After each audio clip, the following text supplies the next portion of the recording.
Louisville, Kentucky, 1974. Tuesday afternoon, March. Elementary school on 9th Street let out at 3:00 p.m. Children scattered to homes, a few lingered on playground. Marcus Williams, 10 years old, stayed late every Tuesday and Thursday. His mother worked till 5:00 p.m. at hospital laundry. His father was gone, nowhere else to go. He sat on school steps doing homework, usually alone. Teachers knew. Left front door unlocked. A 10-year-old with nowhere to go was not unusual in this neighborhood. Just sad. Muhammad Ali drove past at 3:30, returning from downtown meeting. 32 years old, heavyweight champion, second time. Had won title back from Foreman 4 months earlier in Zaire. He noticed the boy on steps, small, thin, hunched-over notebook, alone. Something caught him.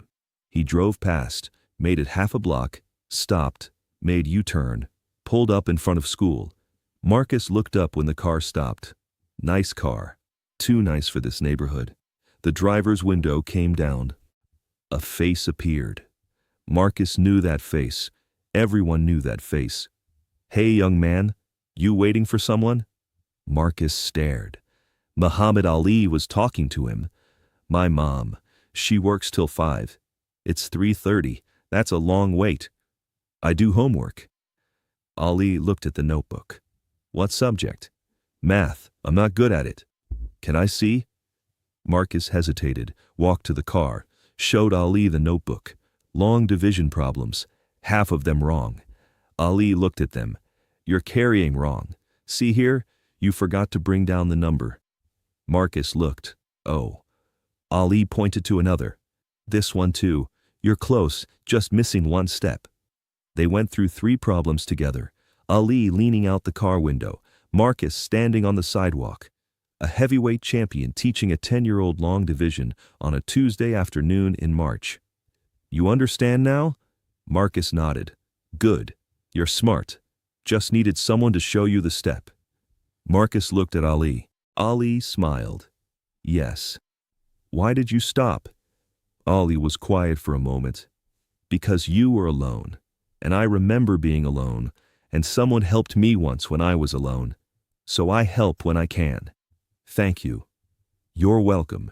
What's your name?" "Marcus Williams." "Nice to meet you, Marcus Williams. You keep doing that homework. Math is important."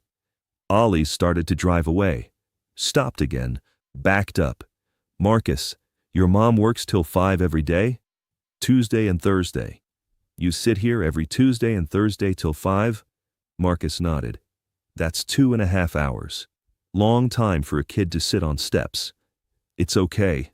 "No," Ali said, "it's not okay. But we're going to fix it." 3 days later, Marcus's mother, Rose Williams, received a phone call at work. A man named Herbert Boyd calling on behalf of Muhammad Ali. He wanted to discuss something regarding her son. Rose's first thought was that Marcus had done something wrong. Her second thought was that this was a prank. Muhammad Ali's people don't call laundry workers. Boyd was patient. "Mrs. Williams, this is not a prank. Muhammad Ali met your son Marcus on Tuesday outside his school. He learned that Marcus waits alone for 2.5 hours twice a week. Mr. Ali would like to help." "Help how?" "He'd like to arrange after-school care for Marcus. A program at the community center. Safe place, supervised, educational activities, no cost to you." Rose was silent. "Why would Muhammad Ali do that?" "Because he met your son, and your son needs help, and Mr. Ali helps when he can." The community center program started the following week. Marcus went there after school on Tuesdays and Thursdays. Did homework with tutors, played basketball, ate snacks, was safe and supervised until Rose could pick him up at 5:30. Rose tried to thank Ali, called Boyd's office. Boyd said Ali preferred not to meet, said he was busy with training, said the program was set up and running, and that was what mattered. But Ali did more than arrange after-school care. Over the next 3 months, he did something Marcus and Rose didn't know about. He talked to Marcus's teachers, asked about his grades, learned that Marcus was bright but struggling, School didn't come easy, math especially. Reading was better but not great. Teacher said he tried hard, just needed help. Ali arranged tutoring. 3 days a week, math and reading. Professional tutors paid through a fund Boyd managed. Marcus thought the tutoring was part of the community center program. Didn't know Ali was paying for it specifically. Over the next year, Marcus's grades improved. C's became B's. Math stopped being impossible. The tutoring continued through elementary school, through middle school. Ali paid for it all. Never met Marcus again. Never asked for updates. Just made sure checks went to tutors every month. In 1980, Marcus was 16, honor roll student, thinking about college. Rose told him, "Someone paid for your tutoring for 6 years. Muhammad Ali. He's been paying since you were 10. Marcus stared. Why? Because he met you once, on the school steps, and decided to help you. Marcus graduated high school, 1982. Top 10%. Applied to University of Louisville. Pre-med. Got accepted. Herbert Boyd called Rose. Mr. Ali would like to help with tuition. Ali covered what financial aid didn't cover. 4 years. Then medical school. 4 more years. Never met Marcus. Never asked for thanks. Just made sure checks went to university every semester. 1990. Marcus Williams became Dr. Marcus Williams. Age 26. Medical degree, residency in internal medicine. Everything he dreamed of since he was 12. He tried to contact Ali. Boyd's office said Mr. Ali was pleased, but not available. Message clear. Ali had helped. Didn't want recognition. Wanted Marcus to succeed. Mission accomplished. Dr. Williams specialized in neurology, then Parkinson's disease. Worked at University of Louisville Hospital. In 1996, Dr. Williams was 32 years old. Attending physician, neurology department. One afternoon he was reviewing patient files when a colleague mentioned seeing Muhammad Ali at a charity event. Mentioned that Ali's Parkinson's was getting worse. Mentioned that Ali was seeing doctors in Louisville occasionally for monitoring. Dr. Williams had been a neurologist for 2 years, had specialized in Parkinson's disease, had spent 6 years studying the exact condition that was destroying Muhammad Ali's quality of life. And suddenly he understood. This was how he could thank Ali. This was how he could give back. He called Herbert Boyd's office, left a message. This is Dr. Marcus Williams. Muhammad Ali helped me become a doctor. I'm a neurologist specializing in Parkinson's disease. I'd like to offer my services if Mr. Ali needs them. Boyd called back 3 days later. Dr. Williams, Mr. Ali remembers you, from the school steps, 1974. He remembers? He's followed your progress, your graduation, your medical degree. He is very proud. Marcus felt his throat tighten. He's been following my progress? Yes, he wanted to know if his investment paid off. It did. Mr. Boyd, I'd like to help him, if I can. I specialize in Parkinson's. I'm not the most experienced neurologist in Louisville, but I owe him everything. If he'll let me examine him, consult on his care, anything, I want to help. Boyd was quiet. I'll ask him. 1 week later, Marcus Williams received a call. Muhammad Ali would like to meet with him, at Ali's home, for an examination and consultation. Marcus drove to the address Boyd provided, a house in a quiet neighborhood, not a mansion, just a comfortable home where the most famous athlete in the world lived with his wife and tried to manage a disease that was taking his movement, his speech, his independence. Lonnie Ali answered the door, welcomed Marcus warmly. He's been looking forward to meeting you. After all these years. She led him to a living room where Muhammad Ali sat in a comfortable chair. Marcus had seen Ali on television recently, had seen the Parkinson's, but seeing it in person was different. The tremor, the masked expression, the slowness of movement. The man who had been faster than anyone in the ring now moved in slow motion. Ali looked at Marcus, managed a smile, extended a trembling hand. Marcus took it gently.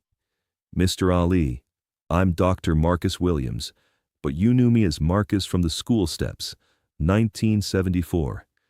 Ali nodded. His voice was soft, slurred by the Parkinson's, but clear enough. I remember. You were doing math homework, long division. Marcus felt tears in his eyes. You stopped. You helped me. And you've been helping me ever since. College, medical school, all of it. You made this possible. He gestured to himself, to his doctor's coat, to everything he'd become. Ali waved his hand dismissively, struggled to speak. You did the work.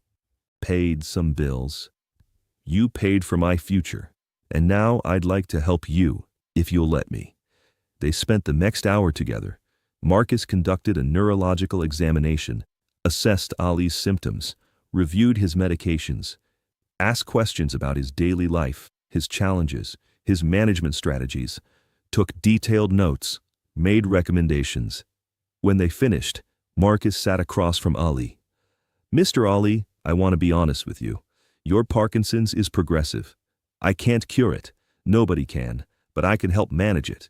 Adjust your medications, recommend therapies, monitor your progression. I'd like to be part of your care team, if you'll have me. Ali looked at Marcus for a long moment, then nodded. Yes. I'll work with your other doctors, coordinate care, make sure you're getting the best treatment available. Ali managed another smile. Thank you, doctor. Marcus shook his head. No, sir. Thank you. For everything. For caring about a kid you didn't know.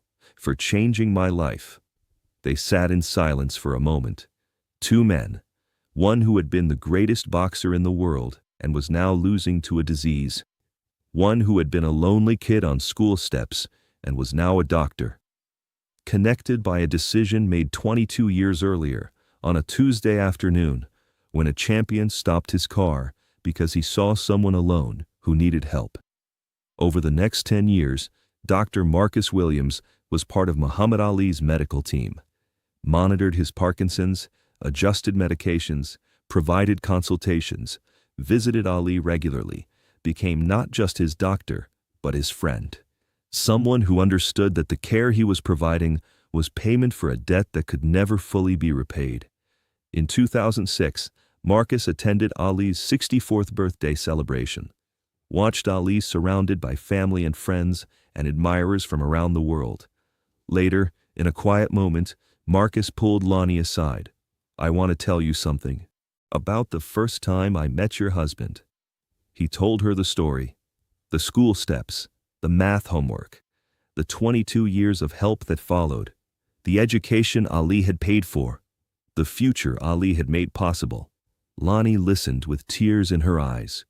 He never told me that story. He never told me about you. He never wanted credit, just wanted me to succeed. You did. You became a doctor. You're helping him now. I'm trying. I wish I could do more. You're doing exactly what he hoped for. When he stopped that day, he saw a child who needed help. He helped. That child became a man who helps others, including him. That's the circle. That's what mattered to him. When Muhammad Ali died in June 2016, Dr. Marcus Williams was at his bedside, had been part of the medical team managing his final days, had done everything medically possible, which was not enough to stop Parkinson's, but was enough to ensure Ali had comfort and dignity at the end. At the funeral, Marcus sat with Ali's family, spoke briefly to reporters about Ali's medical care, said the standard things doctors say: excellent patient, brave, dignified, fought the disease the way he fought opponents in the ring. What he didn't say, what he told no one except Lonnie, was that every time he had examined Ali, every medication he had adjusted, every consultation he had provided, he was paying back a debt that began with long division on school steps in 1974.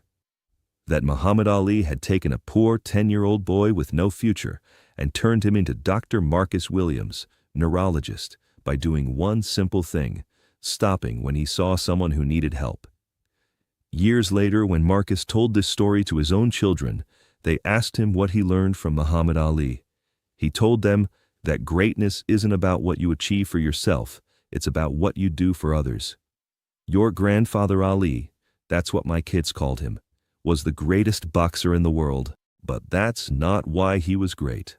He was great because he stopped his car on a Tuesday afternoon for a kid he didn't know, because he paid for an education for someone who couldn't pay for it himself, because he believed that helping one person change their life mattered more than all the championships and all the fame. Did you ever get to thank him? Yes. Every time I helped manage his Parkinson's. Every time I sat with him and worked to make his life better. That was my thank you. And I think he understood that. The kid he helped grew up to help him. That's what he wanted all along. Not gratitude, just proof that helping people works, that investing in someone's future pays off, that the world gets better when people who can help do help.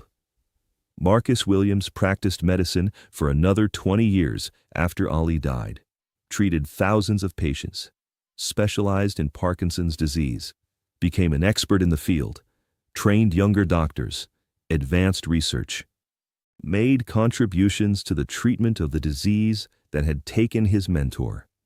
But he never forgot that his entire career, his entire life, his ability to help anyone, started with a champion who stopped his car because a child was alone on school steps doing math homework badly.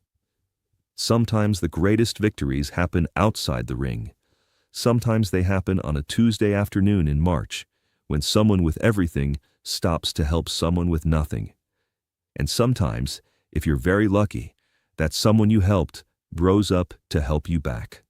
That's the real measure of greatness, not the fights won or the titles held, but the lives changed, the futures created, the circle that begins with help freely given and ends with help gratefully returned.